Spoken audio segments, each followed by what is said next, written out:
Hello, welcome to Family Storytime. I'm Miss Amalia from the Maplewood Memorial Library. So happy that you could tune in today. Let's get started. Clap, clap, clap your hands with me. Clap your hands and let me see. Clap your hands with me and roll. Roll, roll, roll your hands with me. Roll your hands and let me see. Roll your hands with me and pat, pat, pat, pat your knees with me. Pat your knees and let me see. Pat your knees with me and clap, clap, clap, clap your hands with me. Clap your hands and let me see. Clap your hands with me. Good morning, good afternoon, good evening. In June, we celebrate Juneteenth. Juneteenth is one of the oldest U.S. holidays, and we celebrate the end of slavery. Slavery is when one person treats another person like property, and it's wrong. When we celebrate Juneteenth, we honor the legacy of resilience, and we acknowledge the ongoing struggles that the descendants of slaves continue to have today.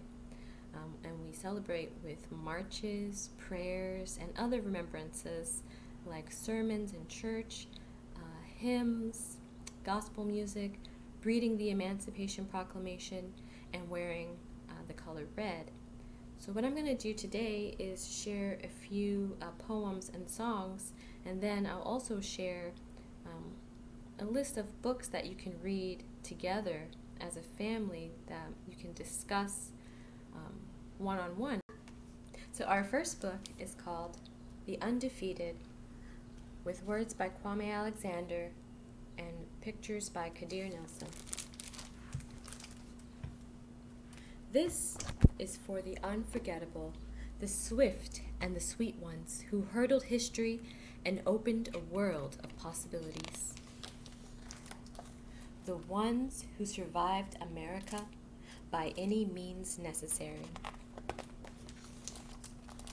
And the ones who didn't.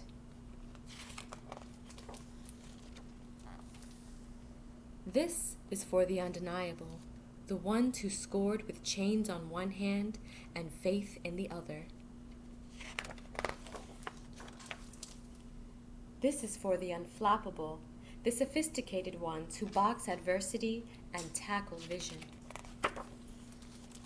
who shine their light for the world to see and don't stop till the break of dawn.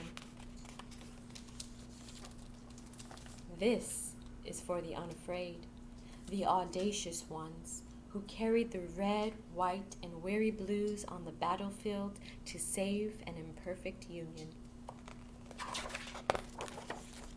The righteous marching ones who sang, "We shall not be moved because Black lives matter." This is for the unspeakable.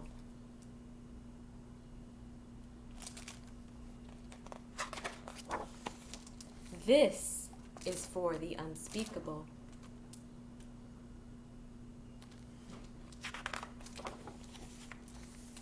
This is for the unspeakable.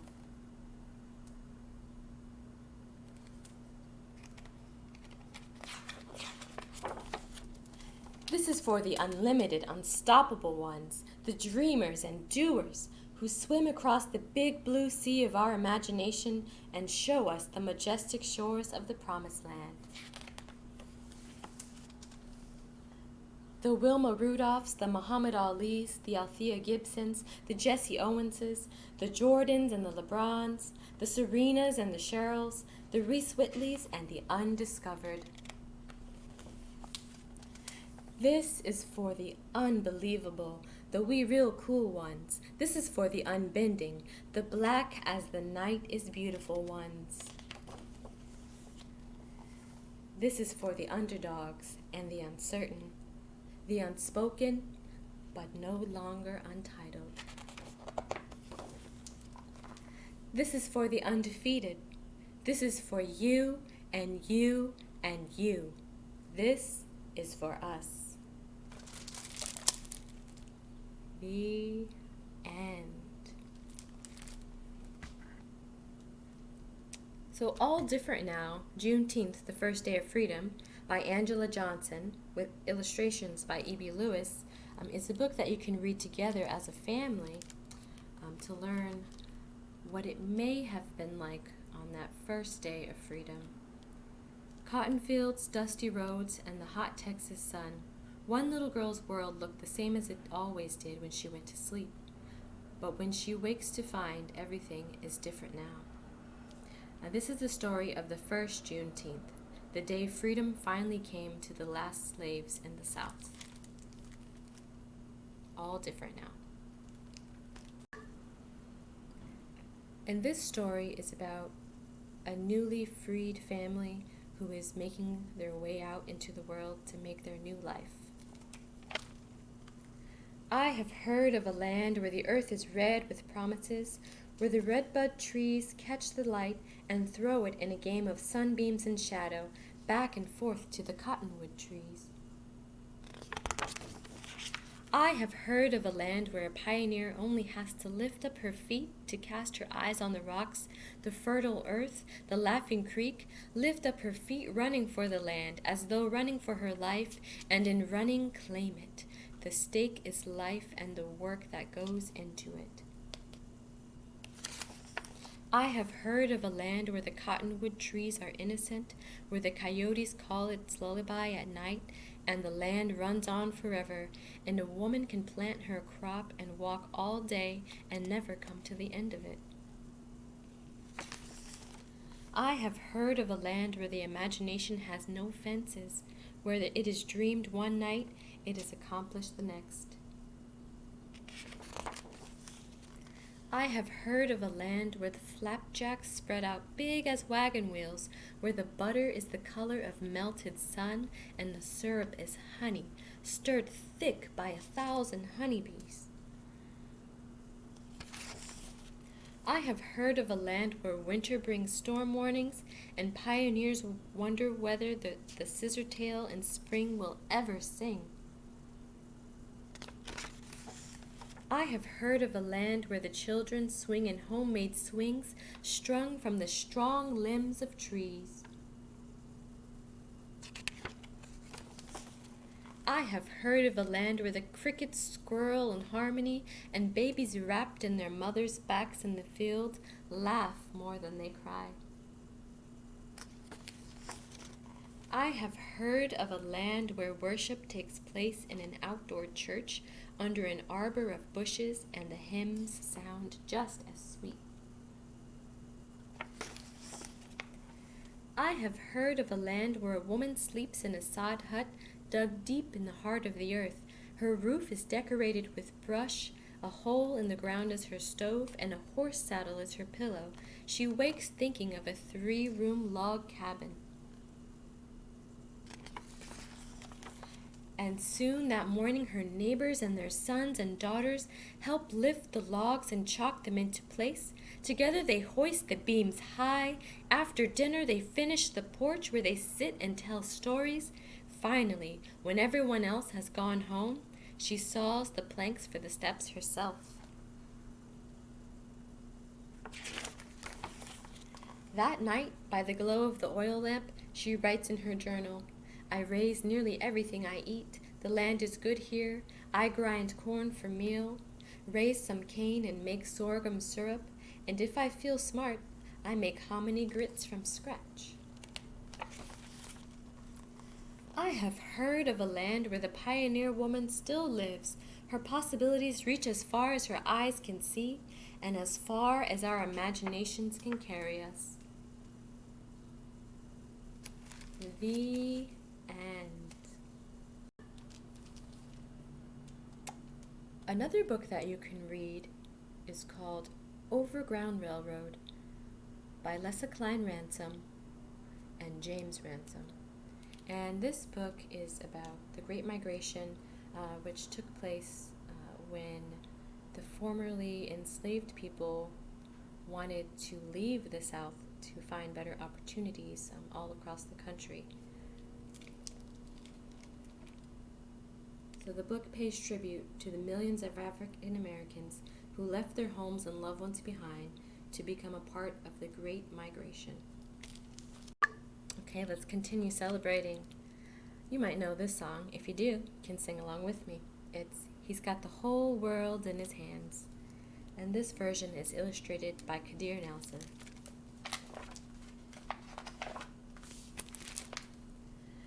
He's got the whole world in his hands. He's got the whole world in his hands. He's got my brothers and my sisters in his hands. He's got the whole world in his hands. He's got the sun and the rain in his hands. He's got the moon and the stars in his hands. He's got the wind and the clouds in his hands. He's got the whole world in his hands. He's got the rivers and the mountains in his hands. He's got the oceans and the seas in his hands.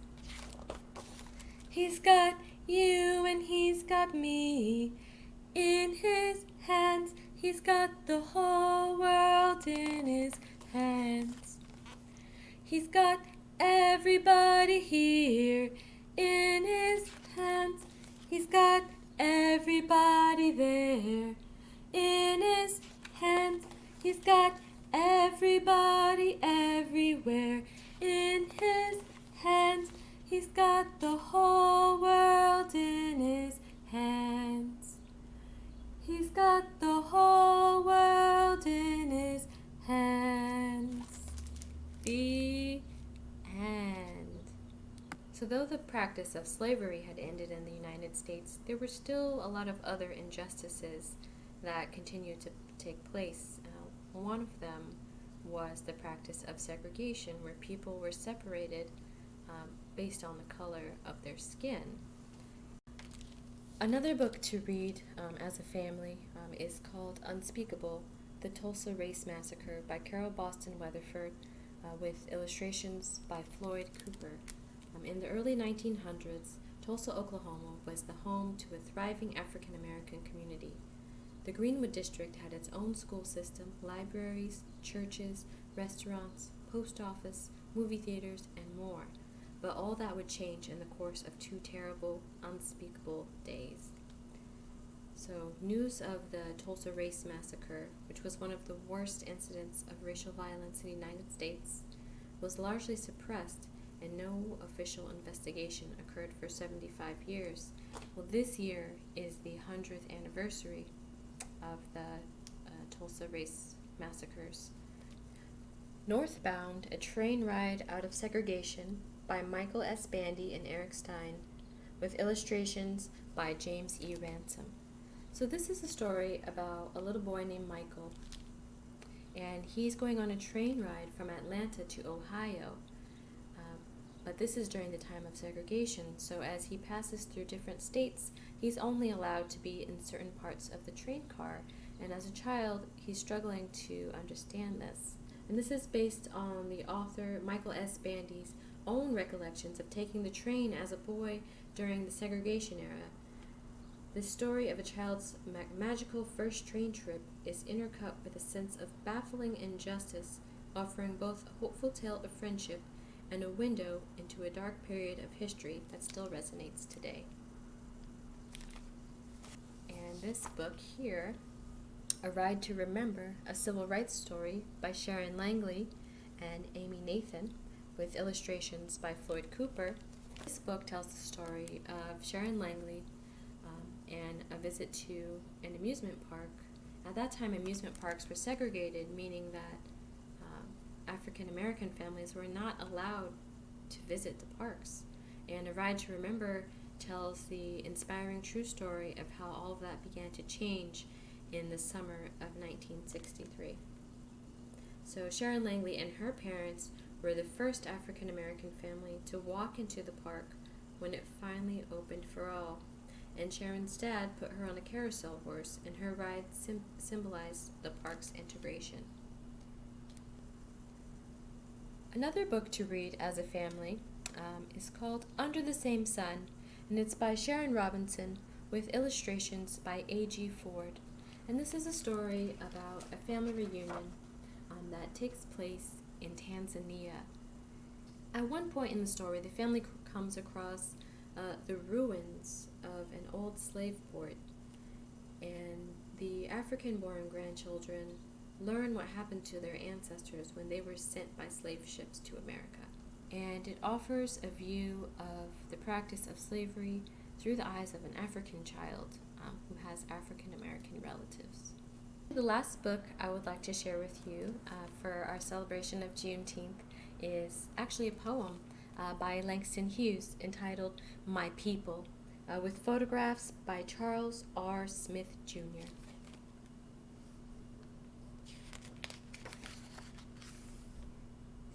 My people. The night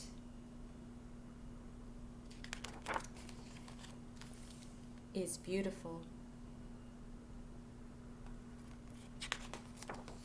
So the faces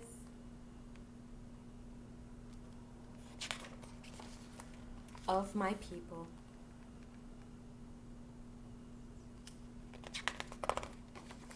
The stars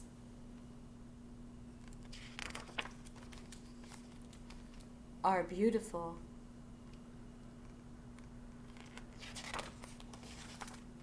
So the eyes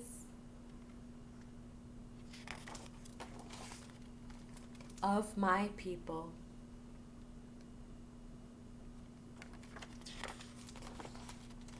Beautiful also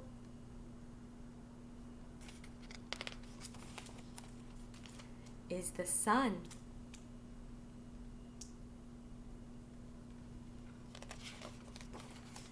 Beautiful also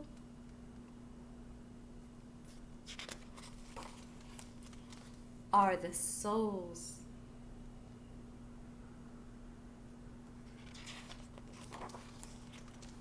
of my people.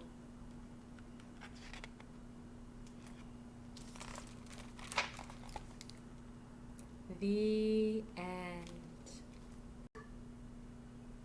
Thank you all for tuning into Family Storytime today. I'll add a list of the books that I recommended down in the video description. But it's time to say goodbye. My hands say thank you with a clap, clap, clap. My feet say thank you with a tap, tap, tap.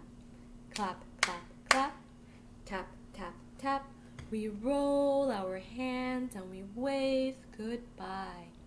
Goodbye, my friends, goodbye, my friends. I wish that we could stay. Goodbye, my friends, goodbye, my friends, until another day. Goodbye, my friends, goodbye, my friends. I wish that we could stay. Goodbye, my friends, goodbye, my friends, until another day. Bye-bye.